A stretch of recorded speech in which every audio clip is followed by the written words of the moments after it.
Hello everyone, welcome back to my channel जिसका नाम है science and maths with Kirti, जिसमें हम पढ़ रहे हैं क्लास 10th का साइंस और जिसमें हम पढ़ रहे हैं चैप्टर नंबर 9। ठीक है, जिसमें हम क्या पढ़ रहे हैं, चैप्टर नंबर 9 पढ़ रहे हैं जिसका नाम है प्रकाश, परावर्तन और अपवर्तन। 9 चैप्टर हम पढ़ रहे हैं। तो अगर आप इंग्लिश मीडियम के स्टूडेंट हो तो आपके लिए ये वीडियो नहीं है, लेकिन अगर आप हिंदी मीडियम के स्टूडेंट हो तो बिल्कुल ये वीडियो आप ही के लिए है। और एक और चीज, ये वीडियो थोड़ी सी लंबी रहने वाली है क्योंकि इस वीडियो में हम आज जो भी आपके जितने भी किरण आरेख बनते हैं अवतल और उत्तल दर्पण के, उन दोनों को हम अच्छे से यहाँ पे सीखेंगे, बिल्कुल शुरू से शुरू करके। ठीक है, तो चलिए बिना किसी देरी के स्टार्ट करते हैं अपने आज के टॉपिक को, जो कि बहुत से बच्चों को मुश्किल लगता है, समझ नहीं आता है, बहुत से डाउट उन बच्चों के इस टॉपिक में रहते हैं। ठीक है, चलो। तो सबसे पहले, क्योंकि हमने पीछे ही हेडिंग पढ़ी कि किरण आरेखों का उपयोग करके गोलीय दर्पण द्वारा बने प्रतिबिंबों का निरूपण हम कर रहे हैं, तो इसलिए सबसे पहले देख लेते हैं कि गोलीय दर्पण दिखता कैसा है। तो ये है गोलीय दर्पण, जो कि बिल्कुल गोल होता है और ये एक काम करता है। दर्पण का मतलब ये प्रकाश को परावर्तित करता है। ठीक है, चलिए। तो दो तरह के दर्पण हमने पढ़े थे, एक हमने पढ़ा था अवतल दर्पण, एक हमने पढ़ा था उत्तल दर्पण। जो अवतल दर्पण होता है ऐसा दर्पण जिसकी जो परावर्तक सतह होगी वो अंदर की तरफ को होगी, उसको हम अवतल दर्पण कहते हैं। जैसे कि आप देख भी सकते हो, ऐसे इसको बनाया जाता है। जब भी आप आरेख बनाओगे इन चीजों के, तो आप उनको ऐसे बनाओगे। ठीक है, तो अभी के लिए इसको सभी नोट कर लो कैसे इसको हम बनाते हैं। तो ये इसका डायग्राम है, इसका आरेख है किसका, अवतल दर्पण का। और अगर हम बात करें उत्तल दर्पण की, तो उत्तल दर्पण में क्या होता है, जो परावर्तक सतह होती है वो बाहर की तरफ को होती है, जैसे कि यहाँ पे आपको दिख रही है, ये है उत्तल दर्पण। अच्छा, बात कर लेते हैं, हमने जो इनके इधर उधर ये ऐसे मतलब बहुत सारे ऐसे छोटी छोटी लाइंस बनाई है, इसका क्या मतलब है। ये जो आपको यहाँ पे छोटी छोटी देखो ये लाइंस यहाँ पे आपको दिख रही है, इसका क्या मतलब है। तो इसका ये मतलब होता है कि दर्पण कैसे बनता है वो सीखो। जो आपका ग्लास होता है, ग्लास मतलब शीशा, जो आप लगाते हो अपने घरों की खिड़कियों पर, अगर उस शीशे में क्या किया जाए, पीछे से सिल्वर की परत चढ़ा दी जाए तो वो दर्पण बन जाता है। इसलिए ये इसका मतलब है कि यहाँ पे सिल्वर की कोटिंग है, इसको हमने यहाँ पे जो है वो सिल्वर की कोटिंग कर दी इसको, और ये क्या बन गया, ये दर्पण बन गया। ठीक है, वैसे हमने यहाँ किया, उत्तल दर्पण में किया कि उत्तल दर्पण में जब क्या हो, जो बाहर वाली परत है उसको हम परावर्तन के लिए इस्तेमाल करते हैं, और अंदर अंदर वाली परत को जो है वो ऐसे हम सिल्वर की कोटिंग कर देते हैं। तो ये क्या बन जाता है, ये जो है वो उत्तल दर्पण बन जाता है। ठीक है, सभी को क्लियर है। चलिए तो फिर आगे बढ़ते हैं।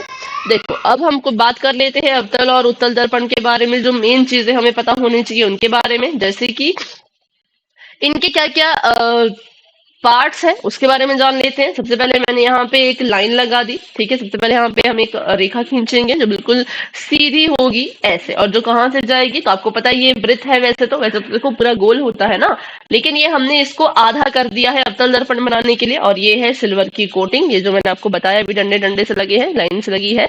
तो ये जो बिल्कुल बीचों बीच है, जो बिल्कुल बीचों बीच है ये वाला पॉइंट, इसको हम कहते हैं कि ये सी है। सी मतलब ये वक्रता केंद्र है। क्या है ये, वक्रता केंद्र है। और ये जो मैंने काले से रंग की यहाँ पे एक लाइन लगाई है, इसको हम कहते हैं मुख्य अक्ष। तो इन सभी चीजों को आप नोट करते जाओ साथ साथ में कि जो सी है ये है वक्रता केंद्र। आपको पता होना चाहिए सी कहाँ है, क्या है। ठीक है, तो सी है वक्रता केंद्र, और जो आपका ये ब्लैक सी रेखा है ये है मुख्य अक्ष। दोनों दोनों ही दर्पण में ऐसा होगा। ठीक है, आपका जो उत्तल दर्पण है उसमें भी सेम रहेगा, और आपका जो अवतल दर्पण है उसमें भी सेम रहेगा। ये मुख्य अक्ष है, अंदर जो है वो सी है, और जो ये मुख्य अक्ष आपका जो दर्पण जा रहा है इसके साथ जब टकरा रहा है, यहाँ पर जब ये टच हो रहा है, तो इसको हम कहते हैं कि ये पी है। इसको कहते हैं हम पी। पी होता है ध्रुव। ठीक है, लिख लो इसको, पी होता है ध्रुव। अब ध्रुव से सी की जो दूरी है, ध्रुव से लेकर के सी तक का जो डिस्टेंस है, जो दूरी है, इसको हम नाम देते हैं किसका, आर का, रेडियस का। क्योंकि आपको अगर मैं बिल्कुल सिंपल भाषा में समझाऊं, ये जो हमने अवतल दर्पण निकाला है, किससे निकाला है, वृत्त से निकाला है। ठीक है, और सी जो है वो केंद्र है किसका, वृत्त का। तो वृत्त के केंद्र से लेकर के वृत्त की परिधि तक की जो दूरी होती है वो आर होती है, मतलब वो त्रिज्या होती है। ये तो हम सभी को पहले से ही क्लियर है ना। ना। इसमें तो कोई डाउट नहीं है कि जो हमारा एक वृत्त होता है, वृत्त का होता है व्यास और त्रिज्या, तो केंद्र से लेकर के परिधि तक की जो भी दूरी है उसको हम कहते हैं त्रिज्या।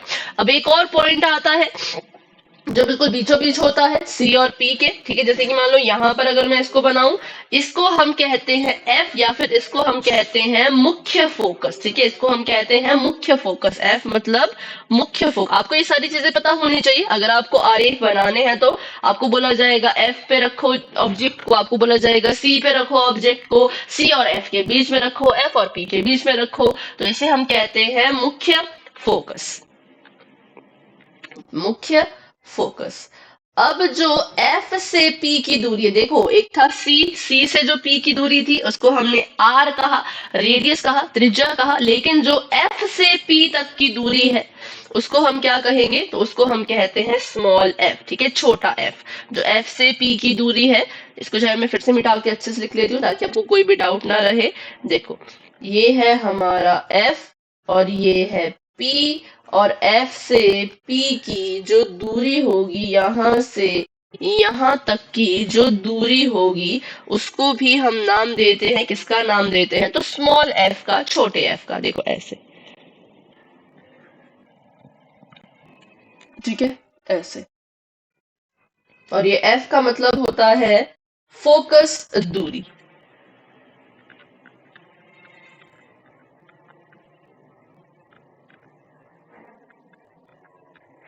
फोकस दूरी। और जो बड़ा वाला f है उसका मतलब होता है फोकस, सिंपल फोकस या मुख्य फोकस भी कह सकते हो। तो बस ये हमारे पार्ट्स हो गए। किसी भी दर्पण के एक लाइन होगी जिसको मुख्य अक्ष कहेंगे। मुख्य अक्ष पर 3 बिंदु होंगे, वक्रता केंद्र, फोकस और ध्रुव।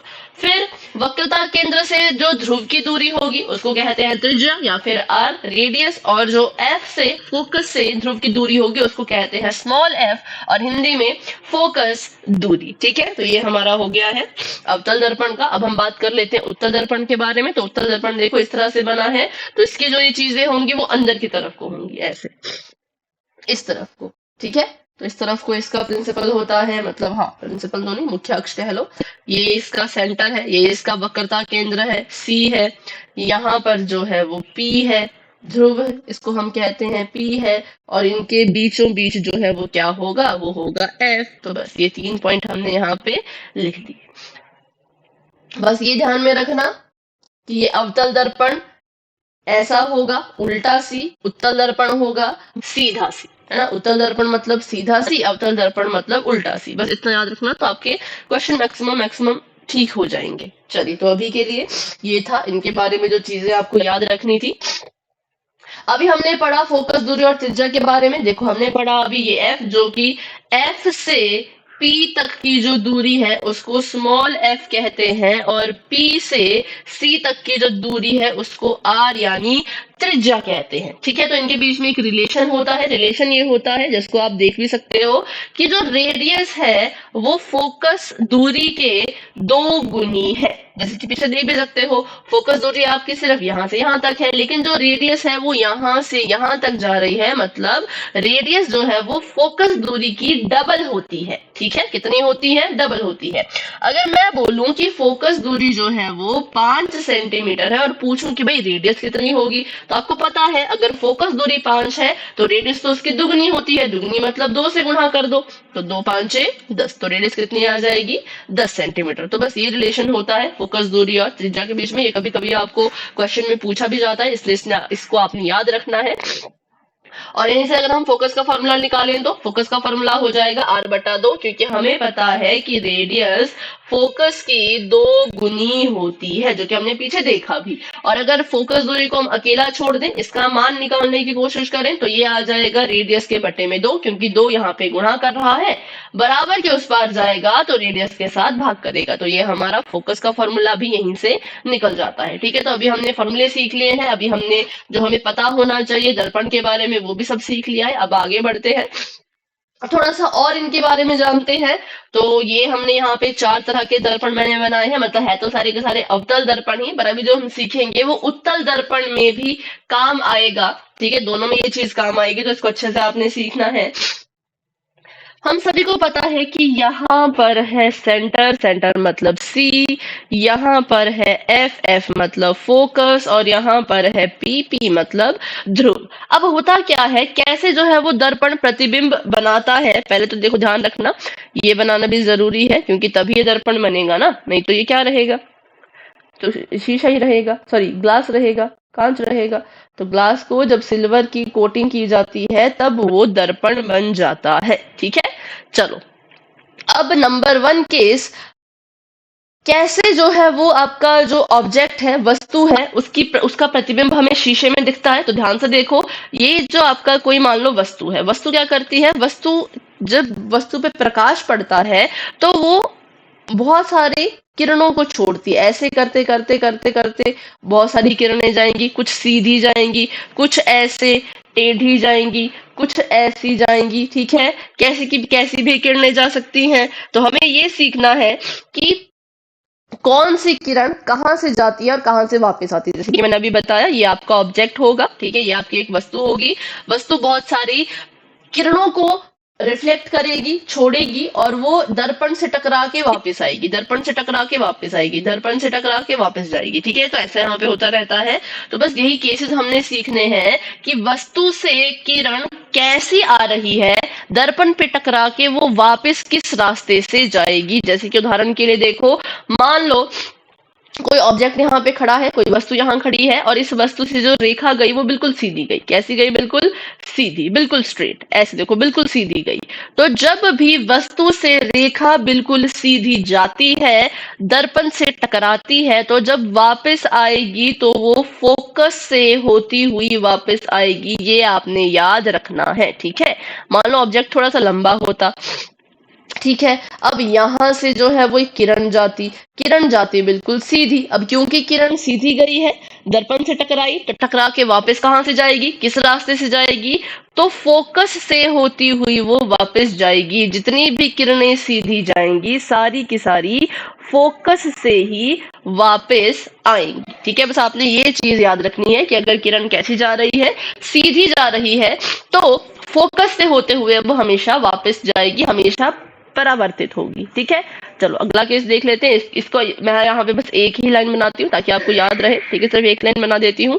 तो ये मैंने एक लाइन बना दी कि जब जब लाइन सीधी होगी, या चलो 2 लाइन बना देती हूँ कि जब जब रेखा सीधी होगी तब तब वो कहाँ से जाएगी, तो तब तब वो जो है फोकस से वापस जाएगी।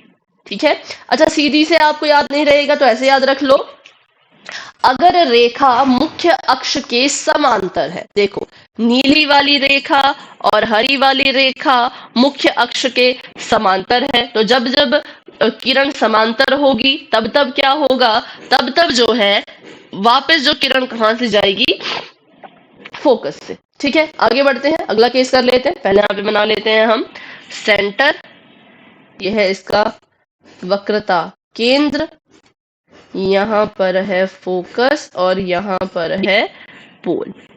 अभी क्या हुआ है, अभी जो है किरण बिल्कुल समांतर आई है, फोकस से जा रही है।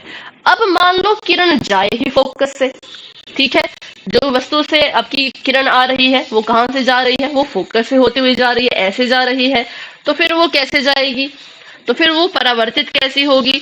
अगर समांतर रेखा आती है, फोकस से जाती है, फोकस से अगर किरण आएगी तो वो मुख्य अक्ष के समांतर वापस जाएगी, दर्पण से टकराएगी, और टकराने के बाद ऐसे जो है वो मुख्य अक्ष से बाहर निकल जाएगी। ठीक है, जैसे यहाँ से आई, यहाँ से गई, यहाँ से आई, ऊपर फोकस से गई, तो वैसे ही जब फोकस से कोई किरण आ रही होगी तो वापस कैसे जाएगी, अक्ष के समांतर। ये केसेस याद रखो, ये केसेस याद रखोगे तभी आप आरेख बना पाओगे।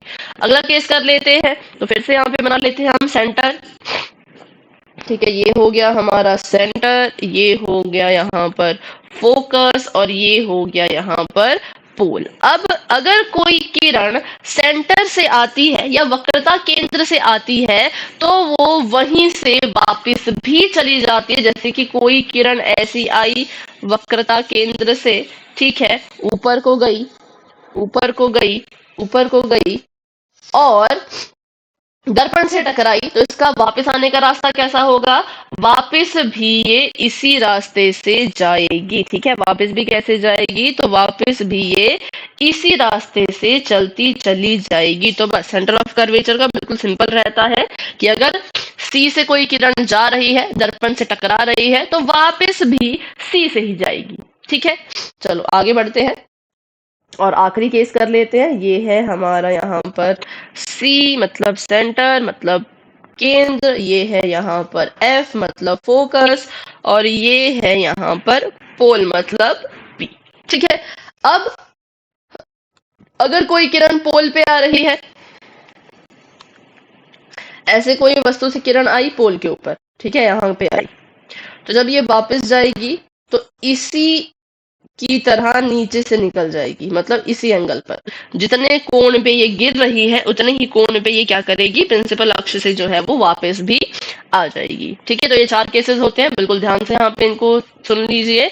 अगर कोई किरण समांतर आ रही है तो फोकस से होती हुई वापस जाएगी। अगर कोई किरण फोकस से आ रही है तो मुख्य अक्ष के समांतर वो वापस जाएगी। अगर कोई किरण वक्रता केंद्र से आ रही है तो वापस भी वक्रता केंद्र से ही जाएगी। और अगर कोई किरण ध्रुव पे आ रही है, पी पर आ रही है, तो जैसी आई है उसी कोण से, उसी एंगल से वो नीचे से निकल भी जाएगी। ठीक है, तो 4 केसेस आपने पढ़ लिए हैं। चलिए अब हम शुरू करते हैं अपना मेन टॉपिक। तो ये जो टेबल आपको दिख रहा है ये आपने अपनी किताब पे जरूर पढ़ा होगा कि आपको ऐसे ऐसे कुछ केसेस दे रखे हैं, जैसे कि आपको बताया है कि पोजीशन ऑफ द ऑब्जेक्ट, कि वस्तु कहाँ पे रखना है, वस्तु को कहाँ पे रखें, हम दर्पण के सामने वस्तु को कहाँ पे रखें कि उसका प्रतिबिंब कहाँ बनेगा और कैसा बनेगा, ये आज हम सीखेंगे। ठीक है, तो इस टेबल को आप बिल्कुल अपनी किताब अभी आप निकाल सकते हो अपने साथ ही, और साथ साथ में बुक देख देख के आप सीख भी सकते हो। तो चलिए अभी करते हैं अपना पहला केस। सबसे पहले हम बात कर लेते हैं,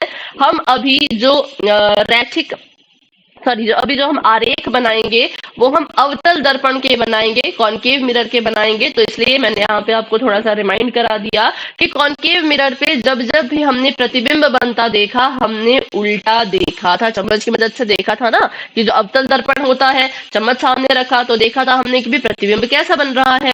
तो जब जब अवतल दर्पण पे प्रतिबिंब बनता है वो हमेशा ही उल्टा बनता है। तो जब आप आरेख बनाओगे और आपका जो आरेख बनेगा उसमें भी आपका जो प्रतिबिंब है वो उल्टा ही बनना चाहिए, क्योंकि दर्पण कौन सा है? अवतल दर्पण है। जब हमने एक्सपेरिमेंट किया तो प्रतिबिंब उल्टा बन रहा था, तो आरेख में भी उल्टा ही बनना चाहिए। ठीक है, तो चलिए देखते हैं सच में ऐसा होता है कि नहीं होता है।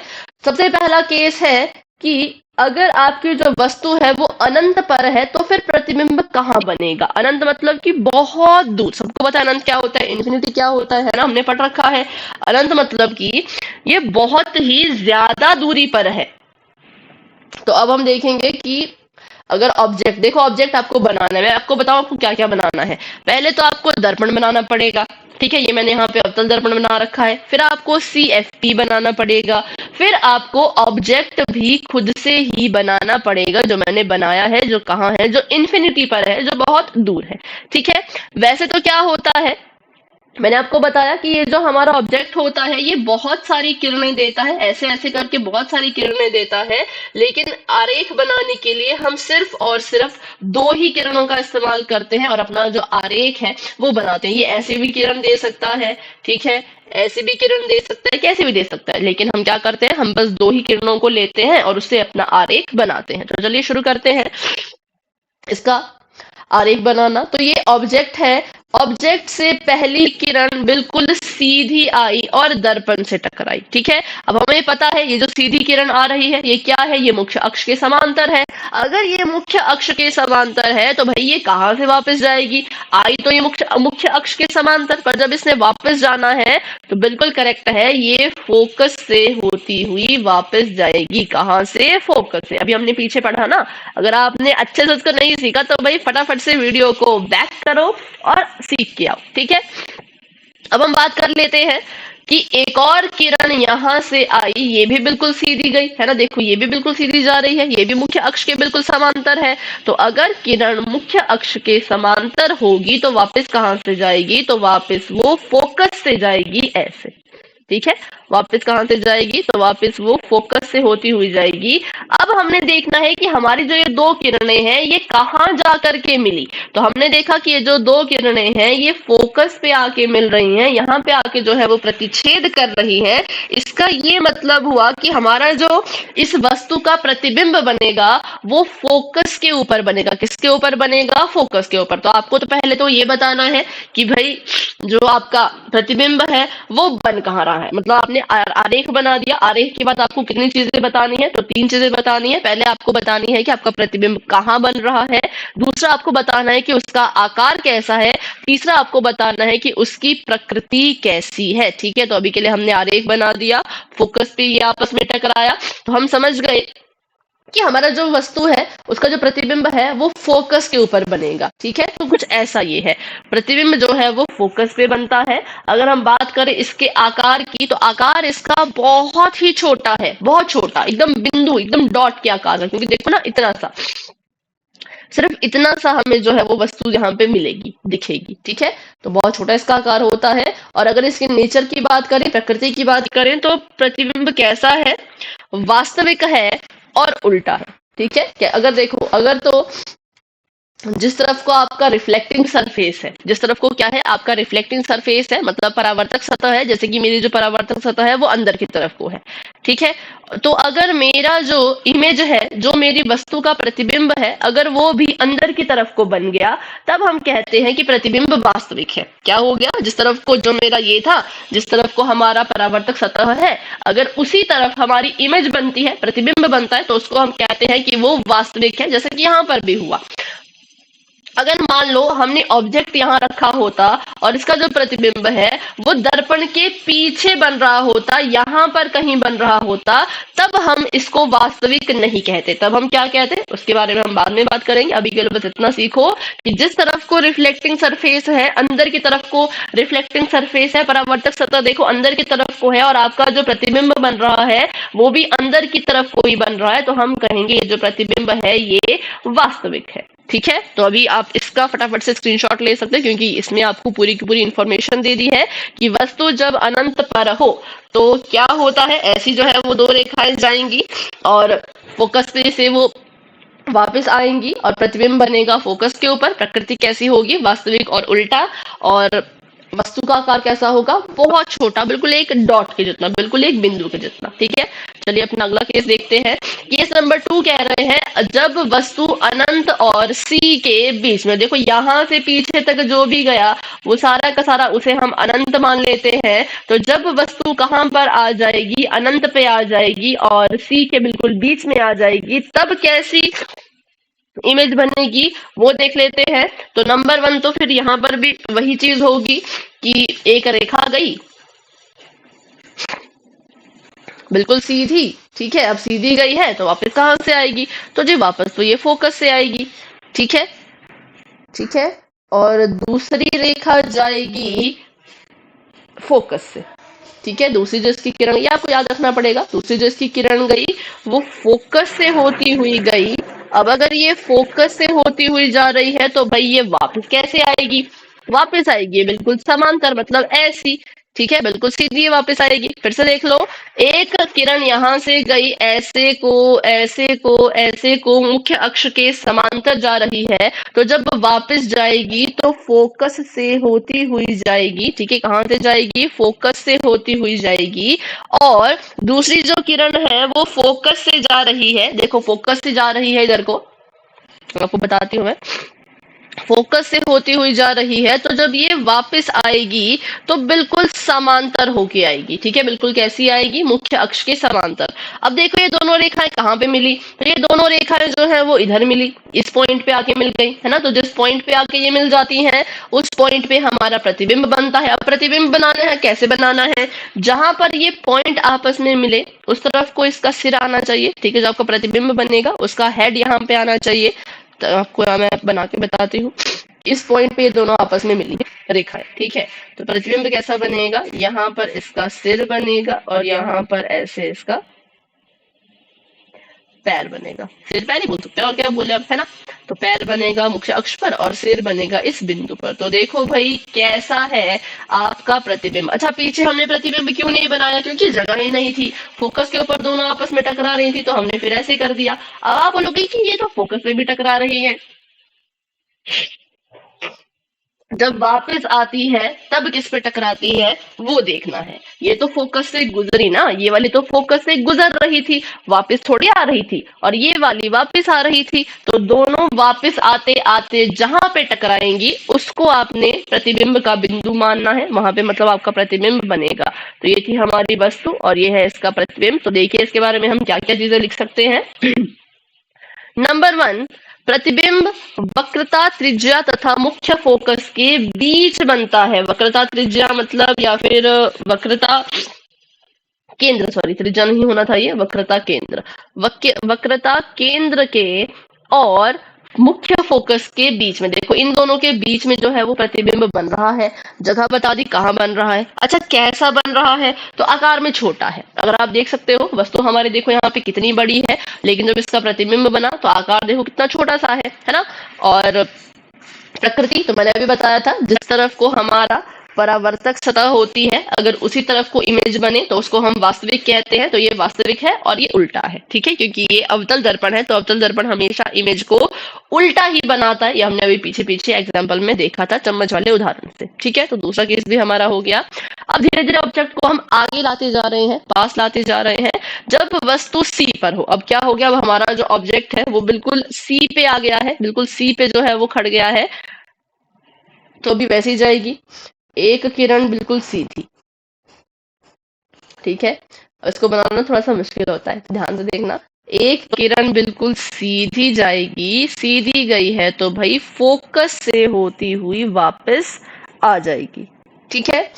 अब दूसरी किरण फोकस से जाएगी, फोकस से गई है तो वापस आएगी बिल्कुल सीधी। अब जब ये सीधी वापस आएगी तो आपका क्या होना चाहिए, यहाँ पे सी पर ही दोनों टकरानी चाहिए। इसलिए मैंने कहा कि इसको बनाना थोड़ा सा मुश्किल होता है, ठीक है। इसको बनाना बहुत बहुत नहीं, पर हाँ थोड़ा सा मुश्किल रहता है। तो चलो अभी के लिए ऐसे कर लेते हैं। फोकस से गई है तो ऐसे सीधी जाएगी, सीधी आई है तो फोकस से होती हुई जाएगी। तो चलो मैं थोड़ा सा अपना फोकस हिला देते हैं, ठीक है, फोकस को थोड़ा इधर कर देते हैं। अगर ये फोकस हो तो फिर हमारा आंसर लगभग लगभग ठीक आया। तो ये दोनों यहाँ पे आपस में टकराई, तो इसका क्या होता है, जो ऑब्जेक्ट बनता है वो सी पर ही बनता है। कैसा बनता है? सी पर ही बनता है। और अगर बात करें हम इसके आकार की, इसकी आकृति की, तो ये सब कुछ सेम होता है। इसकी हाइट भी सेम होगी, इसका आकार भी सेम होगा, ठीक है। अगर ये हमारा फोकस है, फोकस से होती हुई देखो ये बिल्कुल सीधी जा रही थी, फोकस से होती हुई वापस आएगी। ये हरे वाली रेखा फोकस से जा रही थी तो सीधी जो है वो वापस आ जाएगी। तो दोनों कहाँ टकराए आपस में? दोनों टकराए आपस में सी पर। तो सी पे क्या होगा, सी पर हमारा जो है वो ऑब्जेक्ट बन जाएगा। तो देखते हैं कैसा कैसा बनेगा। प्रतिबिंब वक्रता केंद्र सी पर बनता है। जो वक्रता केंद्र है, ठीक है, जो हमारा ये सी है इस पर बनता है प्रतिबिंब। और कैसा होगा? तो वास्तविक होगा। क्यों? क्योंकि भाई जिस तरफ को आपका परावर्तक सतह है उसी तरफ को इमेज भी बन रही है, ठीक है। और उल्टा होगा, क्योंकि जो आपका कॉन्केव मिरर होता है, अवतल दर्पण होता है, वो हमेशा उल्टी ही इमेज देता है, ठीक है। और आकार कैसा होगा? तो बिल्कुल समान आकार का। जितना आपकी वस्तु का आकार है उतना ही आपके प्रतिबिंब का आकार भी होगा। हाइट कह लो, शेप कह लो, है ना, इसकी चौड़ाई कह लो, सब कुछ बराबर होगा। और बनेगा भी किस पे? सी पे। तो सी का याद रखना भी हमेशा कि जब वस्तु सी पे होती है तो वस्तु का प्रतिबिंब भी सी पर ही बनता है, ठीक है।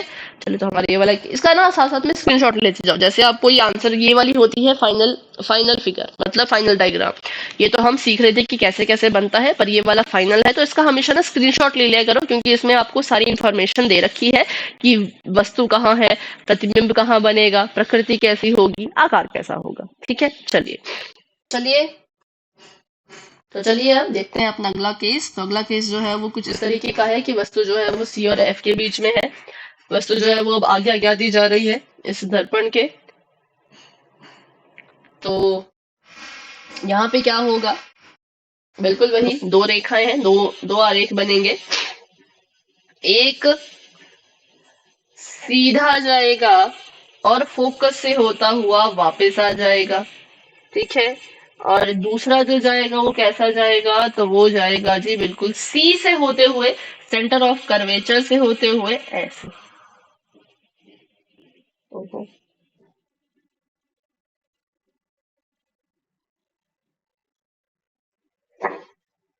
ठीक है। और इसको जब आप और आगे बढ़ाओगे तो ये दोनों ही रेखाएं आपस में जाके कहीं ना कहीं मिल जाएंगी,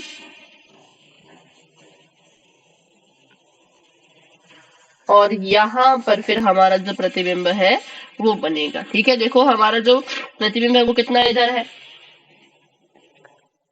वस्तु हमारी सी और एफ के बीच में थी, एक रेखा सीधी गई फोकस से वापस आई, एक रेखा सी से गई सी से ही वापस आई, और इस पॉइंट पे आके ये दोनों मिल गए, तो हमारी जो वस्तु बनेगी वो ऐसी बनेगी, वो यहाँ पर बनेगी बिल्कुल सीधी, ठीक है। और वही चीज जहाँ पे इसका ये पॉइंट होता है वहां पे वस्तु का ऐसे जो है वो सिर बनता है, और जो अक्ष होता है, अक्ष की तरफ को जो है वो इसका पैर कह सकते हैं हम, कि पैर बनता है। तो ऐसे हमारा जो है वो ये इमेज यहाँ पे बनेगी, और आप खुद देख सकते हो कि इसके साइज में कितना फर्क है। वस्तु हमारी कितनी छोटी सी है, लेकिन जो हमारी इमेज है वो कितनी बड़ी है। तो ऐसा कुछ होता है जब वस्तु सी और एफ के बीच में होती है, तो एक जो रेखा जाती है वो बिल्कुल सीधी जाती है और फोकस से वापस आ जाती है, दूसरी जो रेखा जाती है वो सी से ही जाएगी, सी से ही वापस भी आएगी, और दोनों इस पॉइंट पे आके मिल गए, तो ये हमारा ऑब्जेक्ट बन गया। तो प्रतिबिंब सी से दूर बनता है, सी से काफी पीछे बनता है, काफी दूर बनता है, और प्रतिबिंब होगा वास्तविक, क्योंकि जिस तरफ को आपका ये परावर्तक सतह है उसी तरफ को इमेज बन रही है, तो प्रतिबिंब हमेशा वास्तविक कहलाया जाता है। और इसका आकार कैसा होगा, तो इसका आकार जो है वो वस्तु के आकार से बड़ा होगा, ठीक है। चलिए आगे बढ़ते हैं और अब देखते हैं। तो यहाँ पे भी सेम ऐसा ही केस होगा, जब जब भी चीजें, देखो याद रखना कि जब वस्तु सी से इधर को आए, जैसे देखो ना यहाँ पे क्या हुआ, सी और एफ के बीच में आई, तो एक रेखा तो बिल्कुल सीधी जाती है, दूसरी रेखा सी से होके जाती है, ठीक है। एक रेखा तो सीधी जाएगी वापस आ जाएगी, और जो दूसरी रेखा होगी वो हमेशा सी से जाएगी। जब सी और एफ के बीच में था तब भी ऐसा हुआ, अब एफ के ऊपर है तब भी देखो सी से तो इधर ही है ना, सी से तो इधर को ही है, तो ये कहाँ से जाएगी, ये भी सी से होते हुए जाएगी। तो चलो एक रेखा तो गई बिल्कुल सीधी, सीधी गई है, तो वापस कहाँ से आएगी, फोकस से ऐसे, ठीक है। और दूसरी रेखा जो है वो कहाँ से जाएगी, तो सी से होती हुई दूसरी रेखा जाएगी, लेकिन ऑब्जेक्ट को भी टच करना है ना, तो चलो पहले ऐसे बनाते हैं, ठीक है ऐसे। तो यहाँ पे आप देख सकते हो कि ये जो रेखाएं हैं ये एक दूसरे के बिल्कुल समांतर आ गई, और समांतर रेखाएं एक दूसरे के साथ कभी मिलती नहीं है, वो जाकर मिलती हैं कहाँ, तो वो जाके मिलती हैं अनंत पर। तो ये भी रेखाएं भी कहाँ जाके मिलेंगी, ये रेखाएं भी अनंत पर जाके मिलेंगी। तो इसका मतलब हमारा जो ऑब्जेक्ट की जो ये प्रतिबिंब है वो कहाँ जाके बनेगा, अनंत पर, ठीक है। तो ये है कि जब वस्तु फोकस पर होता है, जब वस्तु कहाँ होती है, फोकस के ऊपर होती है, तो इमेज कहाँ बनती है, प्रतिबिंब अनंत पे बनता है। प्रकृति, ये फिर से वही जो प्रतिबिंब बनेगा वो कहीं दूर अनंत पे जाके बनेगा, ठीक है। लेकिन वो होगा कैसा, होगा वो वास्तविक ही, और वहां जाके भी वो उल्टा ही होगा, और अत्याधिक विभेदिक बहुत बड़ा होगा। कैसा होगा, वो बहुत ज्यादा बड़ा होगा, क्योंकि वो इन्फिनिटी पे जाके बन रहा है इसलिए, ठीक है। चलिए आगे बढ़ते हैं। अब ये है हमारा आखिरी केस, ये थोड़ा सा अलग होता है। अभी तक जो आपने 5 केसेस पढ़े, 5 केसेस में आपका बिल्कुल सिंपल होगा, या तो रेखा सीधी जाएगी, या तो सी से जाएगी, या तो फोकस से जाएगी सीधी वापस आएगी, ये सब होगा। लेकिन अगर हम बात करें इस केस की, तो ये केस बहुत ही ज्यादा अलग सा होता है। इसमें क्या होता है, तो एक रेखा जो है वो आई थिंक पोल से, देखो क्योंकि ये फोकस और पोल के बीच में है ना, तो अब जो रेखाएं जाएंगी वो यहां से होके जाएगी, मतलब पोल से, ठीक है। पोल से जाएगी ऐसे। अब हमें पता है पोल से जाती है अगर, तो पोल से ही वापस हट जाती है, है ना, और एक जाएगी सी से।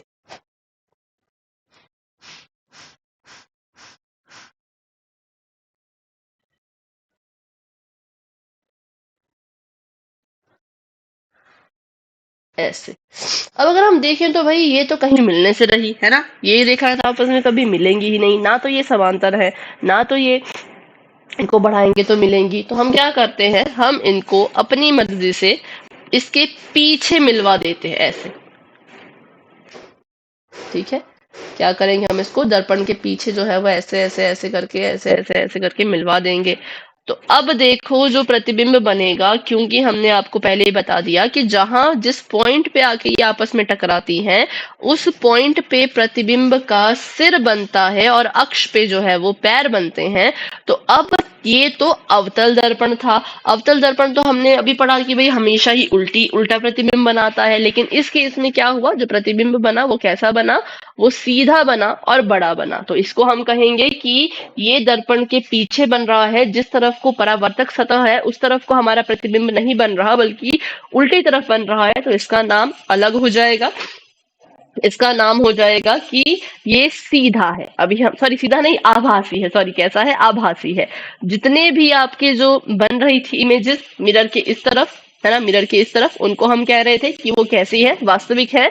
लेकिन जो अब दर्पण के उल्टे पे बन रही है कि परावर्तक सतह अंदर की तरफ को है पर इमेज जो है वो बाहर की तरफ को बन रही है, तो उसको हम कहते हैं कि ये कैसी है, ये आभासी है। और जो भी दर्पण के पीछे को इमेज बनती हैं वो सीधी बनती हैं, जैसे कि यहाँ पर बन रही है बिल्कुल सीधी।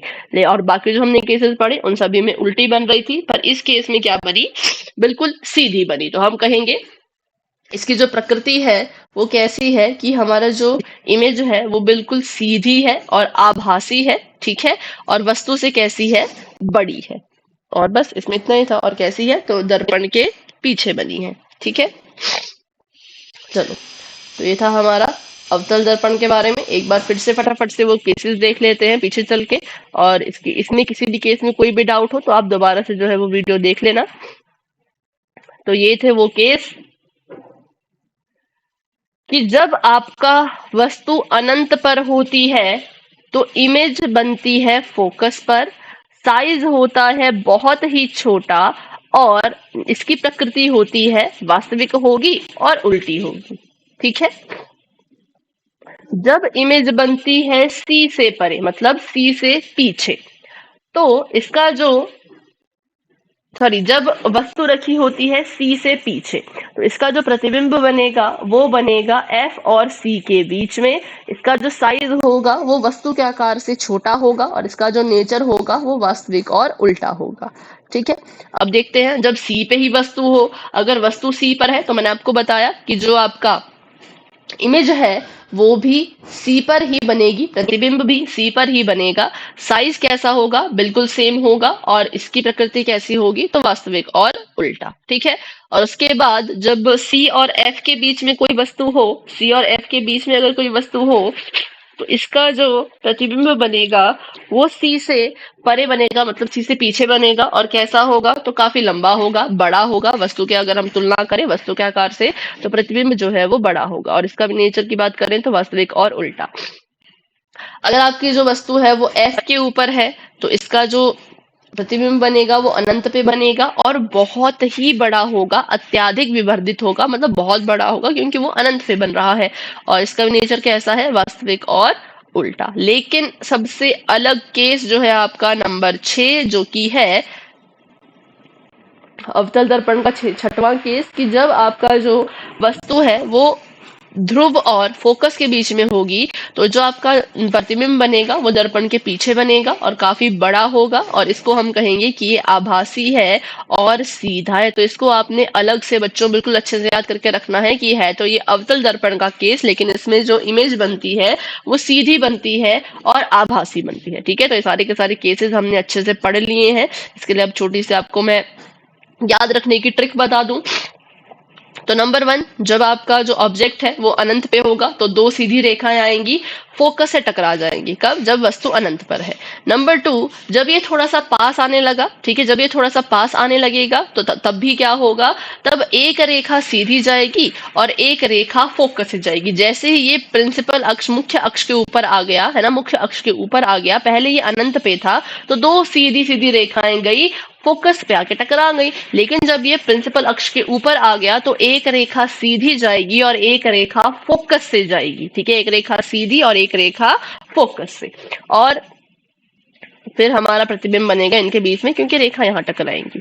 फिर अगर बात करें तीसरे केस की, तो जब वस्तु सी पर आ गई तब भी सेम रहेगा, एक एक रेखा जाएगी बिल्कुल सीधी और एक रेखा जाएगी फोकस से, ठीक है। जब वस्तु कहाँ आ गई? सी पे आ गई, तब भी क्या होगा, एक रेखा सीधी और एक रेखा फोकस से होके जाएगी। और जहां पर भी ये मिलेंगे तो सी पे अगर वस्तु है तो सी पे ही आपकी ये लाइनें मिलनी चाहिए और आपकी जो प्रतिबिंब है वो सी पर ही बनेगा। फिर देखो सी से आगे आ गया, ठीक है, फिर क्या हुआ, सी से थोड़ा सा आगे हमारी वस्तु आ गई तो अब क्या होगा, अभी भी एक रेखा सीधी ही जा रही है, लेकिन अब क्योंकि ये सी से आगे आ चुका है तो एक रेखा सी से होती हुई गुजरेगी, ठीक है, एक रेखा तो सीधी जाएगी, फोकस से वापस आएगी, और एक रेखा अब सी से गुजरेगी। तो अगर सी से जाती है तो सी से ही वापस भी आ जाती है, तो दोनों टकरा गई। यहाँ पे सी से पीछे तो आपका ऐसा ऑब्जेक्ट बन गया, प्रतिबिंब बन गया। फिर यहाँ पे देखो, अब दोबारा क्या है, सी से तो इधर ही है ना, सी से तो इधर ही है, पहले सी के ऊपर थी तब सी से नहीं जा सकती थी, पर जब सी और एफ के बीच में आई तब भी एक रेखा सी से गई थी, एक सीधी गई थी। अब फिर से अब सी और पी के बीच में है, मतलब कि फोकस के ऊपर है, तो क्या होगा, तब भी रेखा सी से जाएगी और एक रेखा सीधी ही जाएगी। ये आपको बस इसको पैटर्न को याद करना है कि कब क्या होता है। और दूसरी चीज, जब आगे अगर हम देखें तो देखो, अब फोकस और पोल के बीच में आ गई है तो एक रेखा अब क्या करेगी, पोल से जाएगी, ठीक है, जब फोकस और पोल के बीच में आ जाए तो एक रेखा कहाँ से जाएगी, पोल से जाएगी, और एक रेखा अभी भी सी से ही जाएगी, ठीक है। और मिलने से तो रही है, मिलेंगे तो नहीं। अगर हम बात करें इस तरफ तो इस तरफ तो देखो, ये वाली रेखा और ये वाली रेखा कभी नहीं मिलेगी, ये वाली रेखा जो है वो ऐसे को चली जाएगी, ये वाली रेखा जो है वो नीचे को चलती जाएगी। तो ना तो ये समांतर रेखाएं हैं, ना तो ये आपस में मिल रही हैं, तो हमें क्या करना पड़ेगा, हमें इनको जबरदस्ती दर्पण के पीछे मिलाना पड़ेगा अपनी मर्जी से। देखो हमने क्या किया, पीछे पीछे पीछे पीछे इनको मिलाया, असलियत में ये नहीं मिल रही थी, पर हमने ऐसा आभास करवाया कि ये पीछे दर्पण के जाके मिल जाएंगी या फिर मिल रही हैं, इसलिए हम इसको कहते हैं कि ये जो प्रतिबिंब बना ये आभासी है। कैसा है? आभासी है। और प्रतिबिंब अगर पीछे बन रहा है तो देखो, रेखाएं अगर इधर इधर मिल रही हैं तो ऊपर की तरफ को इसका सिर बनेगा, नीचे की तरफ को इसका पैर बनेगा। तो बस ये हो गया हमारा, ठीक है। अब बात कर लेते हैं हम उत्तल दर्पण की। तो उत्तल दर्पण के दो ही केस होते हैं। जब अनंत पर वस्तु होती है तो प्रतिबिंब फोकस पे बनता है, लेकिन कहाँ? दर्पण के पीछे, ठीक है। और इसका साइज होता है बहुत छोटा, और ये होगा आभासी और सीधा। जो आपका उत्तल दर्पण होता है वो हमेशा आभासी और सीधा जो है वो बनाता है, ठीक है। और अगर जो है वो आपका वस्तु है अनंत तथा दर्पण के ध्रुव P के बीच में आ जाए तो आपकी जो इमेज बनेगी वो P तथा F के बीच में बनेगी, और ये भी दर्पण के पीछे बनेगी। साइज इसका भी छोटा ही होगा, आभासी और सीधा। चलो बना के देखते हैं। ये है जब ऑब्जेक्ट कहाँ पर हो, सॉरी इन्फिनिटी पर हो। तो इन्फिनिटी से आपको पता है कि दो रेखाएं आती है, एक रेखा ऐसे बिल्कुल सीधी आएगी और दूसरी रेखा भी ऐसे बिल्कुल सीधी जाएगी। और लेकिन ये जो दर्पण होता है उत्तल दर्पण, ये रेखाओं को ऐसे वापस भेज देता है, ठीक है। ऐसे क्या करता है, वापस भेज देता है। तो वैसे तो रेखा इसकी यहाँ को आई, इसकी भी यहाँ को आई, लेकिन इसने क्या किया, इनको जब रिफ्लेक्ट किया तो पीछे रिफ्लेक्ट कर दिया, पीछे की तरफ को रिफ्लेक्ट कर दिया। अब ये रेखाएं भी अगर हम बात करें तो भाई इस तरफ को तो मिलेगी नहीं, है ना, जिस तरफ को हमारा रिफ्लेक्टिंग सरफेस है, परावर्तक सतह है, उस तरफ को तो ये रेखाएं मिलेंगी नहीं, क्योंकि एक जो है वो ऊपर को जाती जाएगी, एक नीचे को जाती जाएगी। कैसे मिल पाएगी? नहीं मिल पाएगी। तो इसको भी हम दर्पण के पीछे अपनी मर्जी से मिलाने की कोशिश करेंगे, ठीक है। तो हम ऐसा क्या करेंगे, इसको पीछे की तरफ को बढ़ाएंगे,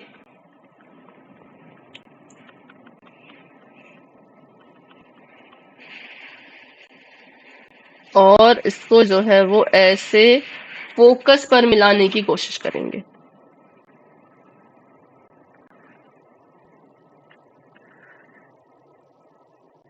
ठीक है।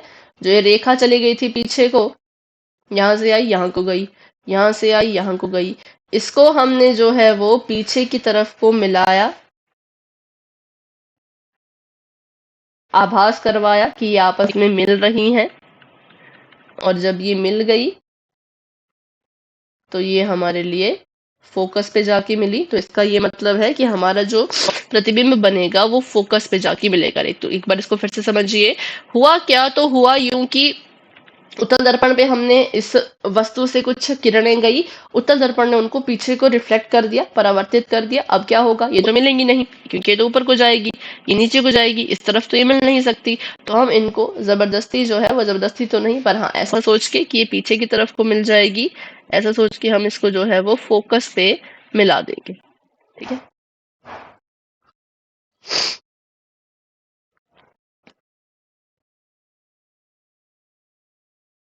ऐसे, और इसको भी ऐसे। तो बस हो गया। तो यहाँ पे था, रेखा आई वापस चले गई, रेखा आई वापस चलेगी, लेकिन हमने इनको पीछे की तरफ को बढ़ाया और फोकस पे आके जो है वो इनको हमने वो टच करवाया। तो यहाँ पे इसका प्रतिबिंब जो है वो बन जाएगा। इसकी बात करें प्रकृति की और इसकी पोजीशन की, तो जब वस्तु अनंत पे हो, प्रतिबिंब दर्पण के पीछे मुख्य फोकस पर बनता है। दर्पण के पीछे मतलब यहाँ बनेगा, कहाँ बनेगा? मुख्य फोकस पर। और क्योंकि ये दर्पण के पीछे बन रहा है तो जो प्रतिबिंब होगा वो सीधा होगा और आभासी होगा। कैसा होगा? सीधा होगा और आभासी होगा, और इसका आकार बहुत ही छोटा होगा, बिंदु के आकार का होगा। जैसे हमने अवतल दर्पण में किया वैसे यहाँ पे भी हमने इसको किया। ठीक है, आगे बढ़ते हैं।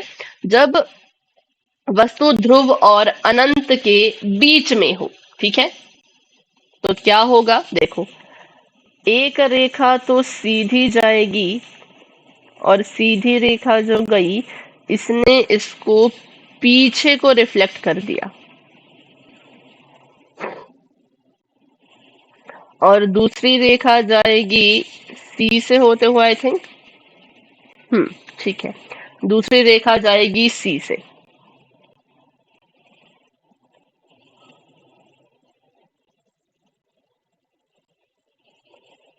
तो वो सी से ही वापस भी आ जाएगी। और अगर इसको हम आगे को बढ़ाएं,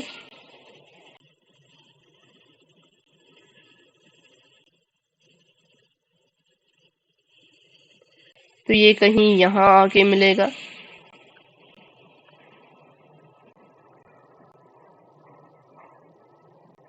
ठीक है, बिल्कुल। तो हमारा भी ठीक है। यहाँ पर ये वाली रेखा गई,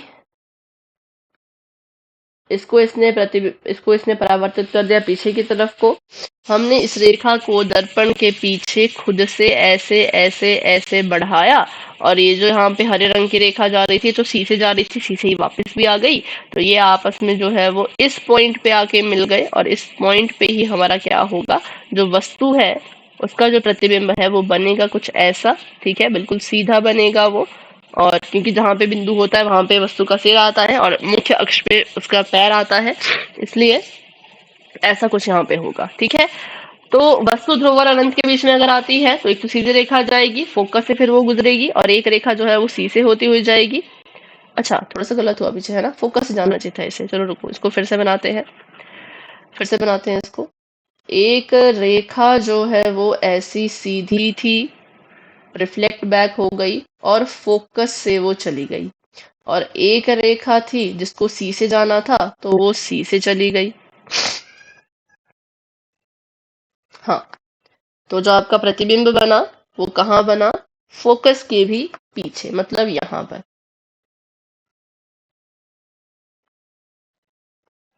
ठीक है, तो ये इसका फाइनल आंसर है।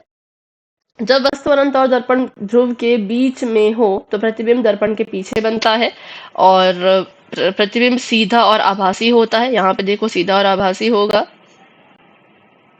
और बहुत ही छोटा आकार में होगा। पीछे वाला तो बिंदु के आकार का था, ये वाला बिंदु के आकार का तो नहीं है, लेकिन हाँ फिर भी छोटा है। तो बस इसमें इतना ही था। तो इनके इसको अच्छे से देख लेना, इनके स्क्रीनशॉट लेने हो तो ले सकते हो। अब आगे बढ़ते हैं और गोले दर्पण के गुण की बात करते हैं। अभी अभी हमने देखा कि जो आपका अवतल दर्पण होता है वो क्या करता है, जितनी भी रेखाएं इसके पास भेजी जाती है उनको ये एक जगह पे फोकस कर देता है। जैसे कि सीधी रेखा गई, वापस फोकस से आई, ठीक है, सीधी रेखा गई, वापस कहाँ आई, फोकस से आई। ये वाली रेखा भी सीधी गई तो ये भी कहाँ आएगी, वापस जो है वो फोकस से आएगी, ठीक है। तो मतलब ये क्या कर रहा है, ये किरणों को, जो किरणें इसके पास आ रही हैं, उनको ये एक जगह पर ऐसे फोकस कर रहा है, ठीक है। जितनी भी किरणें जा रही हैं उनको एक जगह पे ये ऐसे केंद्रित कर रहा है। तो जब कोई दर्पण ये सब करता है, एक ही जगह पे चीजों को केंद्रित करता है, तो उसको हम कहते हैं कि वो अभिसारी दर्पण है। कैसा दर्पण है, अभिसारी। मतलब अवतल दर्पण का ही दूसरा नाम है अभिसारी दर्पण। क्यों इसको अभिसारी कहते हैं, क्योंकि ये सारी की सारी किरणों को एक ही जगह पे केंद्रित कर देता है, अभिकेंद्रित कर देता है, तो इसलिए इसको हम अभिसारी दर्पण कह सकते हैं। क्या कह सकते हैं, अभिसारी दर्पण। किसको, तो अवतल दर्पण को। आपको आता है, आपको कभी कभी क्वेश्चन आएगा कि अभिसारी दर्पण है, वो मतलब न्यूमेरिकल्स आते हैं ना, तो उसमें आपको अवतल नहीं लिखा जाएगा, आपको अभिसारी दर्पण लिखा जाएगा। आपको वहां से खुद पता करना पड़ेगा कि अभिसारी दर्पण कौन सा होता है, तो वो होता है अवतल। तो देखो इसका एक रियल लाइफ एग्जांपल देखते हैं। सूर्य का प्रकाश आया, आया, आता ही गया, ठीक है, आता ही गया, आता ही गया, और ये अभिसारी दर्पण है, तो इसने क्या किया, सभी की सभी किरणों को फोकस से गुजार के इस बिंदु पर केंद्रित कर दिया। सभी की सभी किरणों को फोकस से गुजारा, फोकस से सारी की सारी वापस गई, और इस बिंदु पे आके जो है वो सारी की सारी किरणें इकट्ठी हो गई, और जिस वजह से जितनी भी हीट थी, इस सूरज की जितनी भी गर्मी थी, वो सारी इस एक बिंदु पे जाके चली गई, और ये कागज जो है वो यहाँ से जलना शुरू हो गया। तो इसलिए जब भी आप अभिसारी दर्पण लोगे और उसके साथ ऐसा कोई एक्सपेरिमेंट करोगे, तो आपका जो कागज है वो जलने लग जाएगा, ठीक है। आगे बढ़ते हैं। तो ये इसको हम कहते हैं अभिसारी दर्पण, या हिंदी में और इंग्लिश में इसको कहें तो इंग्लिश में इसको कहते हैं हम कन्वर्जिंग मिरर, ठीक है, जो कन्वर्ज कर देता है किरणों को। बात करते हैं आगे। तो अगला दर्पण देखो, कॉन्वेक्स मिरर है। कॉन्वेक्स मिरर में हमने अभी अभी देखा कि ये क्या करता है, जितनी भी इसको किरणें भेजी जाती हैं उन सभी को ये वापस भेज देता है ऐसे, ऐसे, ठीक है। यहाँ से कोई किरण जाएगी तो उसको भी वापस भेज देगा, यहाँ से किरण जाएगी तो उसको भी वापस भेज देगा। मतलब ये किरणों को ऐसे फैला रहा है। ये के पीछे वाला क्या कर रहा है, ये किरणों को यहाँ पर जो है वो इकट्ठा कर रहा है, लेकिन ये क्या कर रहा है, किरणों को फैला रहा है। इसलिए इसको हम कहते हैं कि ये क्या है, तो ये अपसारी दर्पण है। कैसा दर्पण है, अपसारी। अभिसारी मतलब जो इकट्ठा करे, अपसारी मतलब जो ऐसे फैला दे, ठीक है। तो बस इसमें इतना ही था, आपको जो है वो इनके डबल डबल नाम पता होने चाहिए थे।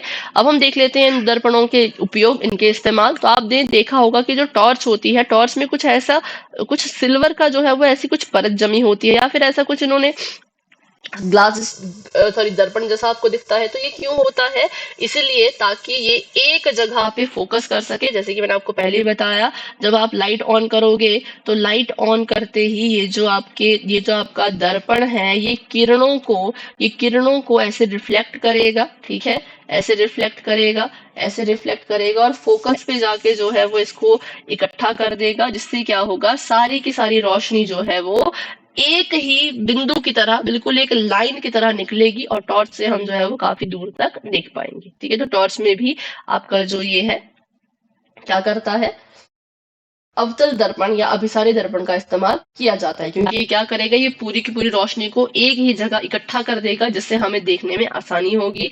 तो टॉर्च में भी आपका अवतल दर्पण होता है। सर्च लाइट की बात करें, यहाँ देखो तो यहाँ पे भी आपका अवतल दर्पण होता है। हेडलाइट की बात करें तो हेडलाइट में भी अवतल दर्पण होता है। आपको ये क्वेश्चन आ सकते हैं एमसीक्यूज में कि बताओ हेडलाइट्स में कौन सा दर्पण का इस्तेमाल किया जाता है, तो वो कौन सा दर्पण होता है, अभिसारी या फिर अवतल, ठीक है, अभिसारी या फिर अवतल। आगे बढ़ते हैं। डेंटिस्ट भी अभिसारी दर्पण का इस्तेमाल करते हैं, ताकि देखो इमेज थोड़ी सी यहाँ पे कैसी बन रही है, एनलार्ज बन रही है। जितना ये करीब लाते जाएंगे उतनी ही बड़ी इमेज बनती जाएगी। शेविंग क्रीम में भी हम अवतल लेंस का उपयोग करते हैं, क्योंकि यहाँ पे भी हम अपने चेहरे को बड़ा देख सकते हैं। हमने पढ़ा था ना पीछे एक केस, जहाँ पे जो है वो जब सेंटर, वक्रता, केंद्र और फोकस के बीच में जब वस्तु थी, तो हमारी जो प्रतिबिंब था वो बहुत बड़ा बन रहा था। तो वैसे जब शेव करते हैं तो काफी बड़ा हमें अपना चेहरा दिखता है, जिससे कि कट लगने के चांसेस कम रहते हैं। और सोलर भट्टी में भी वही चीज हुई।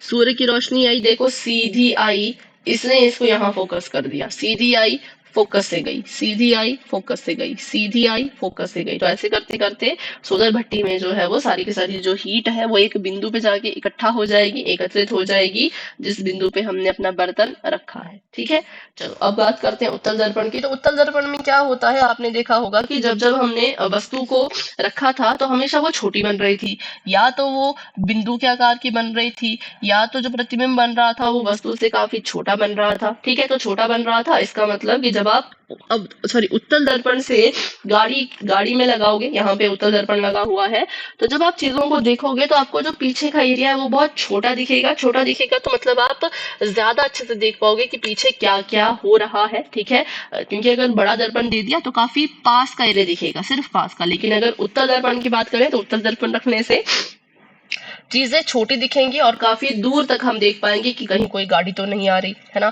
ये गाड़ी हमसे कितनी दूर है, कितने पास है, कितनी गाड़ियां पीछे हैं, वो सब कुछ हमें फिर इस दर्पण में दिखता है, क्योंकि ये चीजों को छोटा करके उनका प्रतिबिंब बनाता है। वैसे ही ये आपने देखा होगा मोड़ पे, जहां पे स्पेशली मोड़ होते हैं वहां पे ये चीज लगी रहती है, क्योंकि हम ताकि हम देख पाए, क्योंकि एक गाड़ी यहाँ से आ रही है और ऐसे को मोड़ होता है। ठीक है, मोड़ होता है, तो अब गाड़ी वाला अगर यहाँ पे उसकी गाड़ी खड़ी है वो नहीं देख पाता कि मोड़ के उधर कोई और गाड़ी आ रही है कि नहीं आ रही है।